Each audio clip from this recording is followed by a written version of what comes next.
ప్రజలకి చెప్తున్నది ఒకటి, జరుగుతున్నది ఒకటి. ప్రజలకి హామీ ఇచ్చింది అమరావతి అంటే 29 గ్రామాలని కాదు. మొత్తం సిఆర్‌డిఏ పరిధంతా కలిపి ఒక నగరం అని. అమరావతిని ఎవడు కదల్చలేడు. కదల్చాల్సిన పని ఏముంది అసలు? అసలు అమరావతిని ఎవరైనా కదిలించారా? అమరావతి అట్లాగే ఉంది అక్కడ.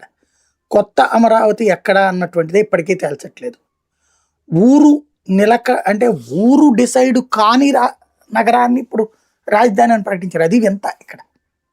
ఇప్పుడు రెవెన్యూ రికార్డుల ప్రకారం ఉన్నటువంటి అమరావతి ఏది?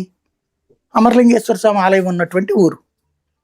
ఇప్పుడు ఆ ఊర్లో ఇవన్నీ వెళ్ళి కలపలేదు కదా. ఇప్పుడున్న 29 గ్రామాలే అమరావతి అంటే దానికి ఒక నోటిఫై చేయాలి కదా. 29 గ్రామాలు కలిపి అమరావతి అని. ఆ అర్బన్ డెవలప్మెంట్ అథారిటీ అనేది వేరు. హెచ్ఎండిఏలో హైదరాబాద్ ఉంటుంది కానీ హైదరాబాద్లో హెచ్ఎండిఏ ఉండదు.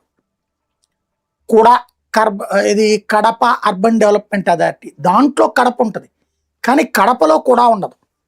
అట్లాగే సిఆర్‌డిఏలో అమరావతి ఉంటుంది కానీ అమరావతిలో సిఆర్‌డిఏ ఉండదు. ఇది గుర్తుపెట్టుకోవాల్సింది. ఇప్పుడు అమరావతి నగరం ఎక్కడా? ఇది ప్రధానమైనటువంటి చర్చ జరగాల్సింది. కానీ మనం ఇక్కడ ప్రజల్ని తప్పుదోవ పట్టించేటటువంటి చర్చలోనే నడుస్తున్నాం. అమరావతి ఉండాలి, అమరావతికి చట్టబద్ధత రావాలి అంటే చట్టంలో రాయడం కాదు, ఆ రాసిన చట్టం ఇక్కడ గ్రౌండ్లో ఉండాలి. ఎక్కడ అమరావతి అన్నది?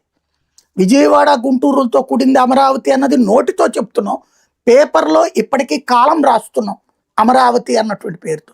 కానీ విజయవాడగానే ఉంది, గుంటూరు